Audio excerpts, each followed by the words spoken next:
Let's face it, humans really suck at throwing big rocks. That's what catapults are for. There are many types of catapults, but today we're going to be getting into the torsion catapult. All torsion catapults have certain parts in common. One is the arm. At the tip of the arm, you hold your projectile, in this case, a penny. You pull the arm back, and then when you release it, the arm flies forward, launching your projectile. Another part is this beam right here. All it does is stop the motion of the arm. So that determines the angle at which it's released, which determines the trajectory of the projectile. What makes a torsion catapult is this right here. In our example, it's just a rubber band, but in reality, it will be a bundle of ropes. This is twisted around the base of the arm, creating a torque or a rotational force. When you pull it back, it spins the arm forwards. This right here, in reality, would be a wheel with some handles on it to turn it. You rotate it, and when you rotate it, you are tightening the rope, or in this case, the rubber band. So when you launch a projectile, more energy is stored in the ropes, so it goes forward faster. There's another couple parts that we don't have on this. Something to pull back the arm, and then something to hold it and release it. In this example, we're using my hand, but that's not an option in real life. Now that we understand the mechanics of the torsion catapult, let's get into the physics. The first concept I'd like to address is how it converts from one type of energy to another. It converts elastic potential energy to kinetic energy. I'll explain what that means. So when you turn the wheel and you tighten the ropes, you actually stretch them some, and they act like a rubber band.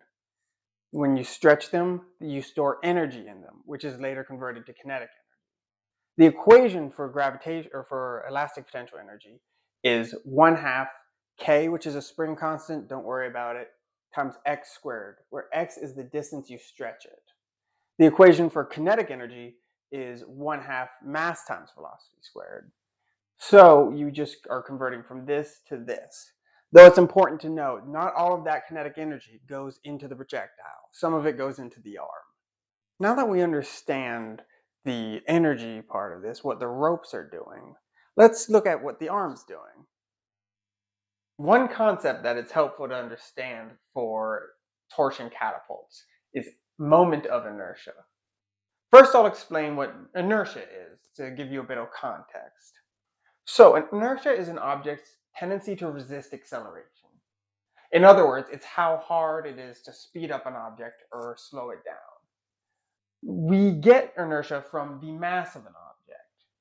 Now, so long as you're on the same planet, mass and weight, you can think of them as the same thing.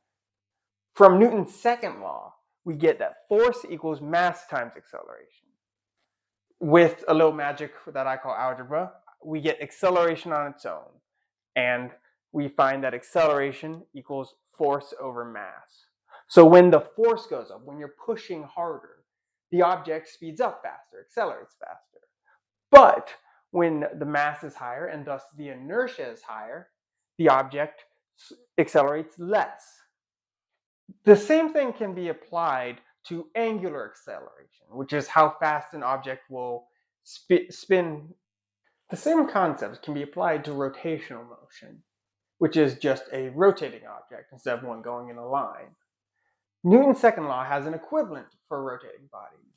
It is that torque equals moment of inertia times angular acceleration. Torque is a twisting force. When you're turning a wrench, you're using torque. When you're twisting a bunch of ropes around the base of the catapult's arm, you're using torque. Moment of inertia is like inertia. It is an object's tendency to resist rotational acceleration instead of linear acceleration. So resisting the change in how fast it's spinning. Unlike inertia, though, it is not only dependent on an object's mass. It is also dependent on the location of that mass. The math can get kind of complicated, but in simple terms, the longer an object is, the higher its moment of inertia is going to be. So the longer the catapult arm is, the higher its moment of inertia is going to be. We can rearrange this using some more magic. I know, just hold for applause, and get angular acceleration on its own, we find that angular acceleration equals torque over moment of inertia. So the higher the torque, the higher the angular acceleration will be. The tighter you twist the ropes, the faster the arm will move. The moment of inertia, though, is on the bottom. So the higher the moment of inertia is, the lower the angular acceleration will be, which means the longer your arm is, the lower the angular acceleration will be. So that'll slow things down, right? Well, there's another factor. While a higher angular acceleration will make the arm swing at a higher angular velocity, rate of spinning, that is not the only factor when you're trying to figure out how fast your projectile is going to go. That's because the velocity of the projectile is equal to 2 pi times the length of the arm, which here is r, times the angular velocity. Here we can see that the angular velocity is just the angular acceleration over time. So the higher the angular velocity, the higher the velocity, which would make you think that maybe we should have a shorter arm, have a lower moment of inertia, resulting in a higher angular velocity. But you also have to factor in r, which is the length of the arm. Because velocity is a result of the length of the arm times the angular velocity, lengthening the arm, while it will increase the moment of inertia and decrease the angular acceleration, can counteract that and produce a larger velocity for the projectile. It's all a balancing act between these two factors. Now that we know how the ropes and the arms work, let's talk about what happens to the projectile once it leaves. See, a projectile is thrown once the arm stops moving after it hits the crossbar at the top of the frame. When you release it, it has a velocity v. We can split that into its vertical and horizontal components. So vertical is vy0. That's the original vertical velocity, which is how fast it's going up. The vx0 is its original horizontal velocity, how far it's going sideways, or how fast it's going sideways. Now, the horizontal velocity is going to stay pretty much the same. There's some aerodynamic resistance, but not a lot at these speeds. The vertical velocity, though, is where things get interesting. See, it changes because gravity is acting on the object.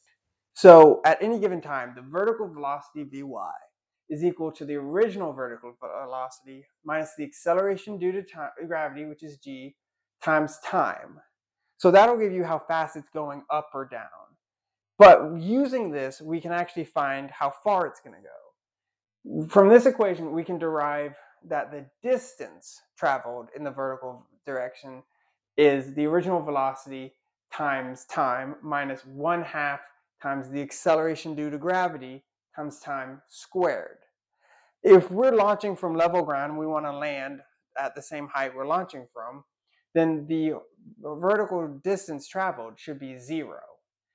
If we set that equal to this side, we can rearrange and get velocity, original velocity times time equals 1/2 times gravity, acceleration due to gravity times time squared.